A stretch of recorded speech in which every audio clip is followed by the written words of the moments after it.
Welcome ladies and gentlemen, today we're going to take a look at the Fang Lair guide for the veteran mode. I do have a written guide on my website. I will put the link into the description so you can go check it out if you want to. I will explain all the boss fights because it's usually the most difficult part in dungeons. I will also cover non-hard mode and hard mode of the last boss.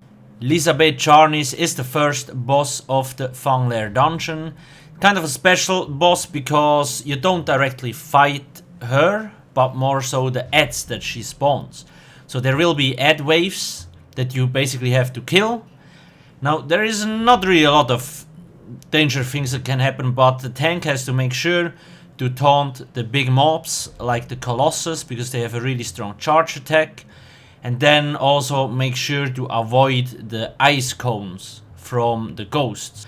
From time to time, the boss will also shoot skulls randomly through the arena. If you get hit by one of those, you will take a lot of damage and get knocked back, so try to avoid them. Colossus will also do AoE attacks. You can simply just block it. You don't need to move out of it, but just block it and then you almost get 0 damage. Cadaverous Bear and his minions is the second boss that you will encounter in Fang Lair. There is quite a few things that you actually need to look out for. I recommend tanking the main boss next to the Guar. The Guar skeleton mob is ranged, so it won't necessarily move where you actually stand. So I really recommend bringing the other two mobs that are both melee next to the Guar. So the medium-sized ads will die from AoE. If the medium-sized ads don't die from AoE, the Guar will start spitting poison AoE fields all over the place. They're quite small, so you can avoid them. And the melee ad will start eating somebody up, and you actually have to interrupt him so he stops. If you're like getting attacked by it, you cannot break free yourself. Most people actually have difficulties with the small wolves that keep spawning. Now what do? If they get too close to a player, they will explode and deal a lot of damage. If you block and shield yourself, you actually can survive. But what I do recommend is, like you can see here, just keep running in a circle around the boss and keep damaging the boss. That way the wolves will never really be able to reach you and you can still damage the boss easily. Orion is the third boss of the Fang Lair dungeon. Now here a few things. You can see the boss is in the middle and around you will find relics. We will talk about them later.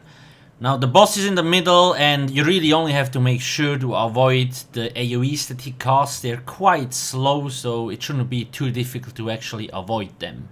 At some point Orion will activate one of the relics around the outside of the arena. So you can see the serpent relic is active. What does that mean? There is a few things, so sometimes you will get ads, sometimes you will get shock fields, sometimes poison. There's just each relic does something different. Now what you have to do is you have to go to the relic and kill it as fast as possible because it can be quite difficult to fight the boss and this second mechanic that the relic activates. And you kind of have to keep rinse and repeating that depending on your DPS. If you have enough DPS, you can nuke him at some point, otherwise just keep repeating, kill the relics, damage the boss, kill the relic, damage the boss. Ulfnor is the fourth boss of the Fang Lair dungeon. Here you get quite a lot of fire damage, so be careful if you're a vampire. At some point the ghost will dive into the ground and come back up somewhere around the edge of the arena. He will chain a player and the player will slowly get chained to the ghost. Once he reaches the ghost, Ulfron will start walking to that spot, and then if you're too slow killing the ghost, one shot the player that is on the ground. Again, you have enough time, so just make sure to go kill the ghost as fast as possible so the other player can get freed of the chains. Ulfnor also, as you can see, has a few fire AoE attacks. Now just keep avoiding them or shield yourself. Then he also has a heavy attack that shoots out 3 fireballs. They can bounce off walls, so even if you might not get hit, they might come back to you. Just be aware of that. The ghost also shoots another ghost towards one of the players at some point, but it's also easy avoidable and it will not one-shot you.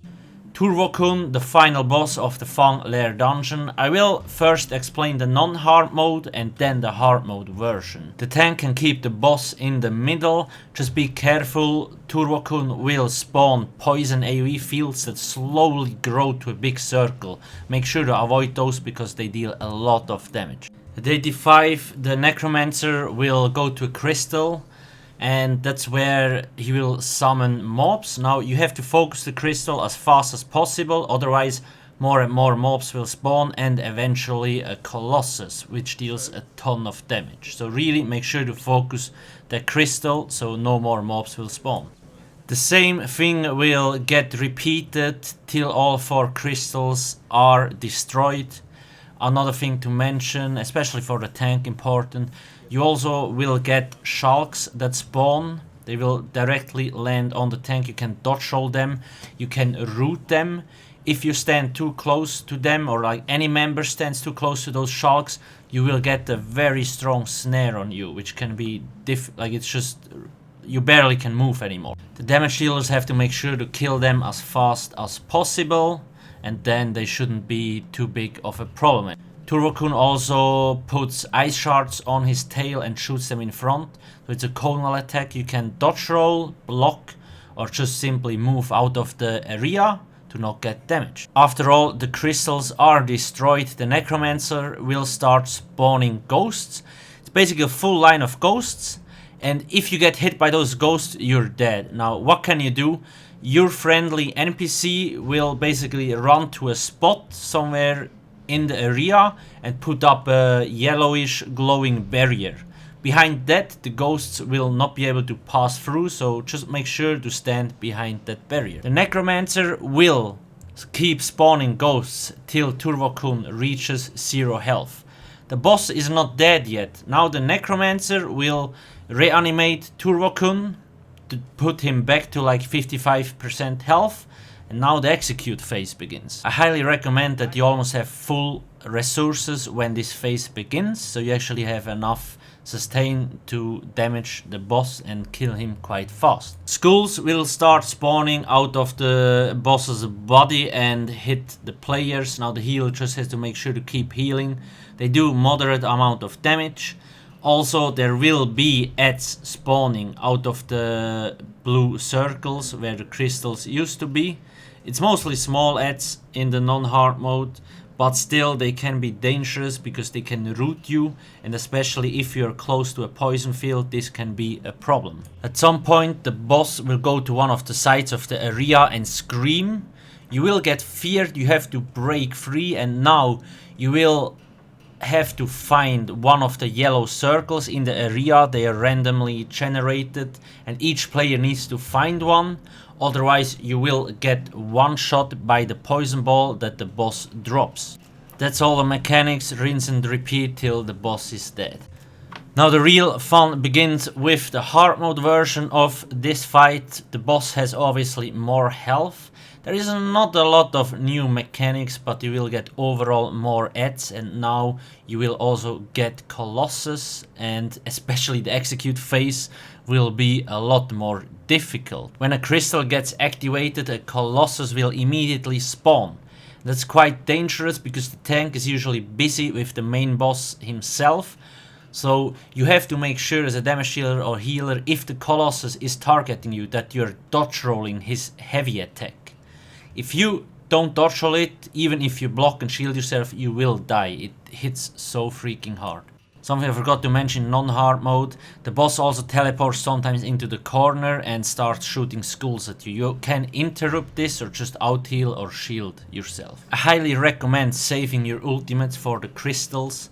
The thing is, you really want to kill the Colossus and the crystal fast, because if the crystal lives for too long, then a second Colossus will spawn. So you really have to kind of decide, do you want to kill the Colossus first or the crystal? Once all 4 crystals are destroyed, the ghost phase will start again. There is nothing really new in hard mode. Let's just fast forward to the execute phase. Now here is where it gets very difficult. During the execute phase, ghosts will now randomly spawn on the side, and you really have to make sure to avoid those.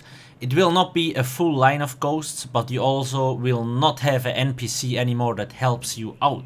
So you really need to make sure to always look where the ghosts are and then find holes in the wall. In addition to that, at 40, 30, 20 and 10%, a Colossus will spawn. So that even complicates things more. You have to make sure to kill the Colossus as fast as possible. It should be your priority. As you can see, more or less when the Colossus spawns, the boss will go to one of the sites again and scream, so you'll get feared. And the Colossus is still alive during this phase. Now this can be very dangerous because you need to find a yellow circle. You might need to run there. And when the Colossus does a heavy attack that you need to dodge roll, you might not have enough stamina anymore and you die. That's more or less it about this fight. There's just really two new mechanics during the execute. That's the Colossus and the ghosts, but they complicate the fight so much. Another problem I want to mention is the small ads root you a lot of times because they have talents, and that can also be a problem when you don't have enough stamina to dodge roll. A ghost might come and kill you and you can't move out because you're rooted. So you really need to make sure to have enough stamina. Make sure to have one player call out when ghost spawn, so he keeps a look and say, okay, ghost spawning, and then you really want to make sure to walk towards the ghosts through the hole. So you have a little bit more time till a new ghost wave spawns. That's it about the Fang Lair dungeon guide. I really hope the guide was useful. If so, please hit that like button. It will help me a lot. And make sure to not forget to subscribe. If you have any questions or comments, ask in the comment section below. Thank you for watching and have a nice day. Cheers.